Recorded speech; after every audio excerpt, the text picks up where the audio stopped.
नमस्कार दोस्तों, स्वागत है आपका एक बार फिर से बीएससी थर्ड ईयर की केमिस्ट्री की क्लासेज में। देखो, हम बात कर रहे थे डायपोल मोमेंट की, द्विध्रुव आघूर्ण की। द्विध्रुव आघूर्ण की मैंने आपको डेफिनेशन बता दी थी, साथ में मैंने आपको बताया था कि इसके क्या क्या अनुप्रयोग है। उम्मीद करता हूं आपको वो सब समझ में आ गए होंगे। अब देखो, किसी भी अणु की आणविक संरचना, किसी भी अणु की आणविक संरचना को देखकर यह बताया जा सकता है कि उसका द्विध्रुव आघूर्ण कितना होगा। किसी अणु की संरचना को देखकर बताया जा सकता है कि उसका द्विध्रुव आघूर्ण क्या होगा। देखो, ये टॉपिक हो सकता है कुछ बुक में ना हो, है ना, लेकिन ये आपके सिलेबस में है ना। अगर आप सिलेबस देखोगे तो वहां पे लिखा होगा dipole moment and molecular structure, और यूनिट के नाम में भी आपके मॉलिक्यूलर स्ट्रक्चर आता है। और मॉलिक्यूलर स्ट्रक्चर के बारे में अभी तक हमने कुछ नहीं पढ़ा है, तो वो टॉपिक इसी से रिलेटेड है। आज हमको देखना है कि द्विध्रुव आघूर्ण और आणविक संरचना में क्या रिलेशन है, क्या संबंध है। अगर आणविक संरचना हमको पता हो तो उसके द्वारा द्विध्रुव आघूर्ण बता सकते हैं या नहीं बता सकते, इसके बारे में हम चर्चा करेंगे छोटी सी। ठीक है, तो द्विध्रुव आघूर्ण और आणविक संरचना। अब देखो, सबसे पहले हम बात करते हैं किसकी, द्विपरमाणुक अणु की। किसकी? द्विपरमाणुक अणु की।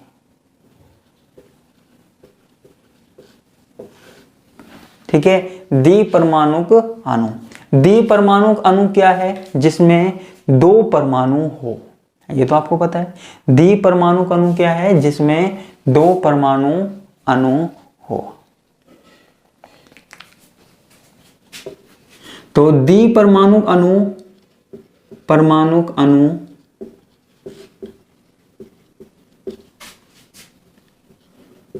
चाहे ध्रुवीय हो या अध्रुवीय हो, चाहे ध्रुवीय हो चाहे अध्रुवीय हो, में। ठीक है, देखो, द्विपरमाणुक अणु हमारे पास चाहे ध्रुवीय हो चाहे अध्रुवीय हो,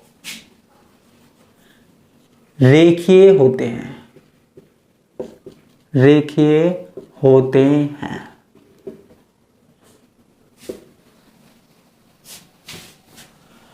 द्विपरमाणुक अणु है जो वो क्या होते हैं? रेखीय होते हैं, लाइनर होते हैं। द्विपरमाणुक अणु कौन से? जैसे हमारे पास है CO कार्बोनिल समूह है, कोई सा भी जिसमें दो परमाणु है, H2 है, Cl2 है, कोई सा भी। ठीक है, जिसमें किसी अणु में दो परमाणु है, तो चाहे वो ध्रुवीय हो चाहे अध्रुवीय हो। ध्रुवीय का मतलब तो आप समझ में गए होंगे, जहां पे इलेक्ट्रॉन एक परमाणु की तरफ ज्यादा होते हैं, है ना, एक परमाणु की विद्युत ऋणता ज्यादा होती है। और अध्रुवीय में क्या होता है? किसी भी दोनों परमाणु समान कैपेसिटी के होते हैं, समान प्रबलता के होते हैं, समान विद्युत ऋणता के होते हैं। ठीक है, तो वो अध्रुवीय है। तो हमारे पास द्विपरमाणुक अणु चाहे ध्रुवीय हो या अध्रुवीय हो, रेखीय होते हैं। द्विपरमाणुक अणु आपको क्या मिलेंगे? रेखीय मिलेंगे। ठीक है, तो एग्जाम्पल आपको मैंने बता ही दिया, अच्छे से लिख देता हूं। CO, NO, H2, है ना, Cl2, ये हमारे पास क्या हो गए? द्विपरमाणुक अणु हो गए। ठीक है, ये हमारे पास द्विपरमाणुक अणु हो गए। अब बात हम करते हैं त्रिपरमाणुक अणु। त्रिपरमाणुक अणु, त्रिपरमाणुक अणु का मतलब क्या है? जहां पे हमारे पास तीन परमाणु हो, जहां हमारे पास क्या हो? तीन परमाणु हो। ठीक है, तो त्रिपरमाणु अणु की बात कर रहे हैं। यदि त्रिपरमाणुक अणु रेखीय है, यदि त्रिपरमाणुक अणु रेखीय है, रेखीय कैसे? जैसे हमारे पास इस तरीके से है ना, बिल्कुल ऐसा सीधे है ना, सीधी एक लाइन में है, लाइनर है। ठीक है, त्रिपरमाणुक अणु रेखीय है तो द्विध्रुव आघूर्ण शून्य होता है। तो द्विध्रुव आघूर्ण क्या होता है, शून्य होता है। ठीक है, अब आप कहोगे सर ये वाला जो बॉन्ड है ये तो ध्रुवीय है, ये वाला बॉन्ड जो है वो ध्रुवीय है, फिर यहाँ पर द्विध्रुव आघूर्ण शून्य क्यों होता है? देखो ये हमारे पास रेखीय अवस्था में है, तो इस वाले के प्रभाव को देखो, इसके विपरीत दिशा में कौन है, ये है, तो इसके प्रभाव को कौन खत्म कर देता है, ये दूसरा वाला ऑक्सीजन खत्म कर देता है। ठीक है, तो इसलिए यहाँ पे द्विध्रुव आघूर्ण क्या होता है, 0 होता है ना। तो अगर त्रिपरमाणु अणु भी है और हमारे पास रेखीय है तो द्विध्रुव आघूर्ण हमारे पास हमेशा शून्य होगा, 0 होगा। ठीक है, ऐसी कंडीशन हम मानते हैं। ठीक है, तो एग्जाम्पल में भी हम लिख सकते हैं, एग्जाम्पल में भी हम लिख सकते हैं OC डबल बॉन्ड OHgCl2, है ना, इस तरीके से। तो यहाँ पे हमारे पास त्रिपरमाणु अणु की बात कर रहे हैं। ठीक है,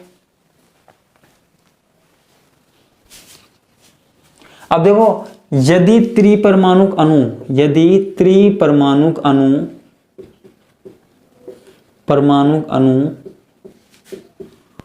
कोणीय है या रेखीय असममित है,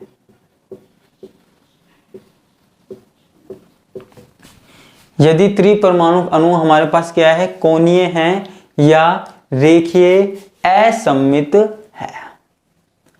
ठीक है,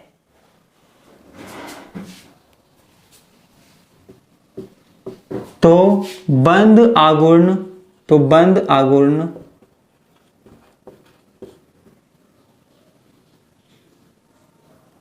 शून्य नहीं होता।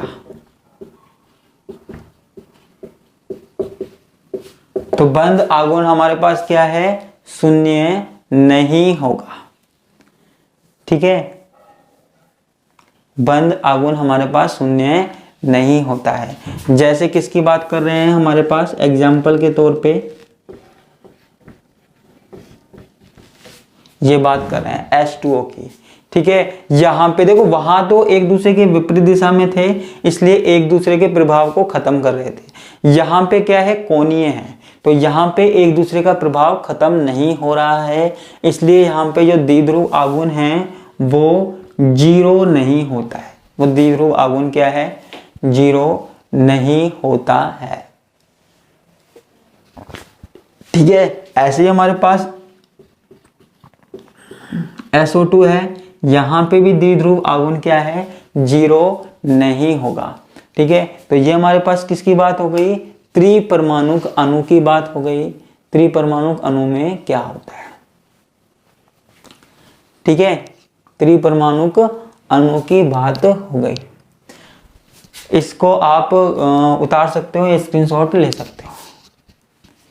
ठीक है, तो अब हम आगे की बात करने जा रहे हैं।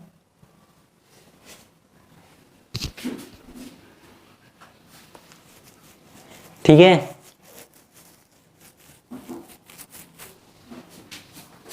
ये मैं मिटा देता हूं।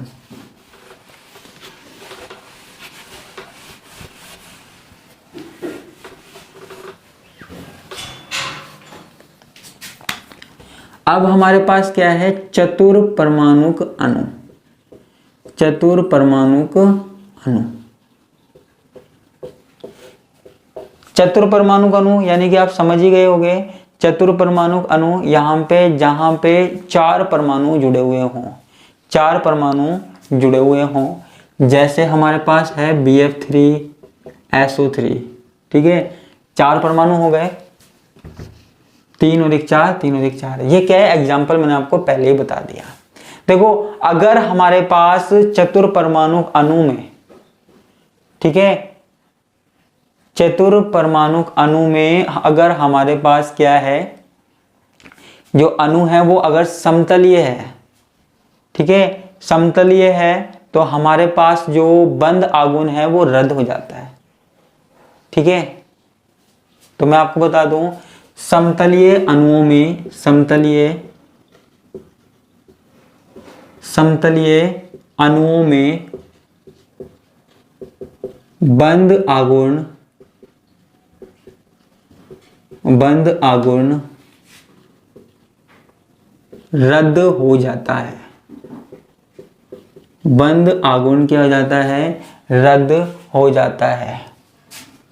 इसलिए ऐसा अणु क्या होता है? अध्रुवीय होता है। इसलिए ऐसा अणु अध्रुवीय होता है। ठीक है, अगर हमारे पास कोई समतलीय है तो वहां पे बंद आघूर्ण रद्द हो जाएगा, है ना। ऐसा समतलीय अणु अध्रुवीय है। ठीक है, और फिर जो द्विध्रुव आघूर्ण है म्यू है, वो भी क्या होता है? जीरो होता है। जो हमारे पास आघूर्ण होता है ना, वो भी हमारे पास क्या होता है? जीरो होता है। जैसे हमारे पास इस तरीके से है SO3। अगर ये समतलीय है, जैसे ये पंखा होता है ना, ऐसे अगर ये एक ही तल में है सारे के सारे, तो यहाँ पे बंद आघूर्ण क्या है? जीरो हो जाएगा। यहाँ पे म्यू की वैल्यू क्या हो जाएगी? जीरो हो जाएगी। क्या हो जाएगी? जीरो हो जाएगी। यहाँ पे समझने वाली बात क्या है? यहाँ पे जीरो हो जाएगी।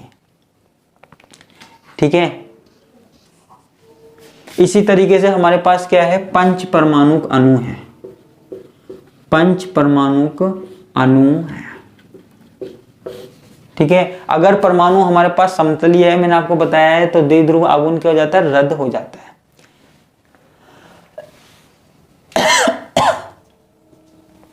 सॉरी, पंच परमाणु अणु हमारे पास क्या है? जैसे CH4 है। ठीक है, CH4 सीधे लिख देता हूं, CH4 जैसे अणुओं में, CH4 जैसे अणुओं में, ठीक है, CH4 जैसे अणुओं में सममिति पाई जाती है, सममिति होती है। ठीक है, तथा ये समचतुष्फलकीय हैं, समचतुष्फलकीय होते हैं। ठीक है, सममिति पाई जाती है और समचतुष्फलकीय होते हैं। तो जब ये ऐसी भी कंडीशन होगी ना, सममिति पाई जाएगी, सममिति का मतलब है उसमें सिमेट्री पाई जाएगी, जो कोई भी सिमेट्री एलिमेंट है वो लग जाएगा।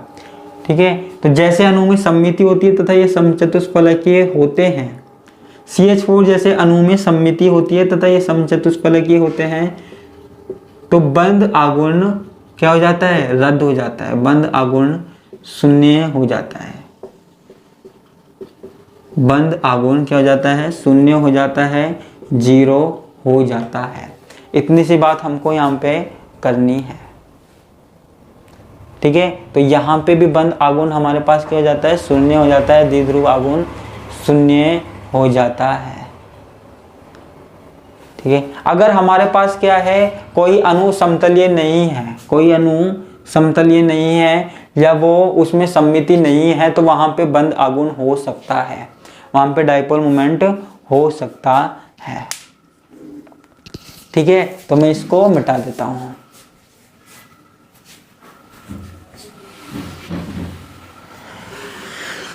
देखो, हमको ज्यादा डिस्कस नहीं करनी है, बस इस पे शॉर्ट नोट तैयार करवाना था मुझे, इसलिए मैं आपको धीरे धीरे बता रहा हूं।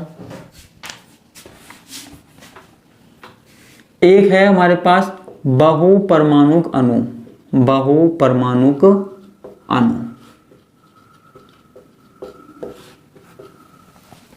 ठीक है, बहुपरमाणुक अणु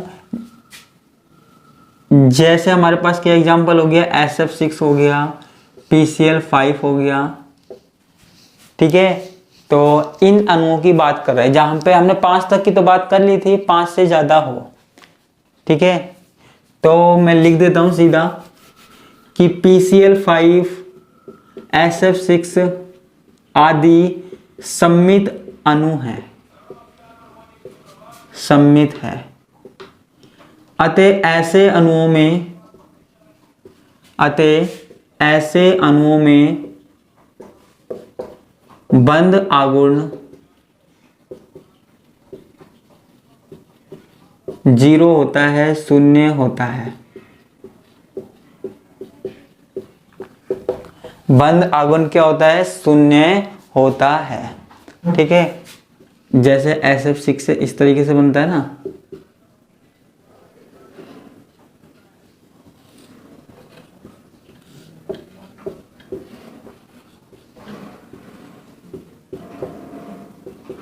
ऐसे।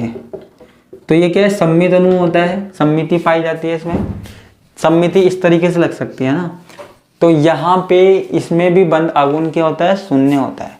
देखो अगर हमारे पास अणु सममित है तो इनके द्विध्रुव आगुन के मान शून्य होने की संभावना होती है। ठीक है, तो ये हमारे पास क्या हो गया? द्विध्रुव आगुन और आणविक संरचना के बीच में रिलेशनशिप हो गया।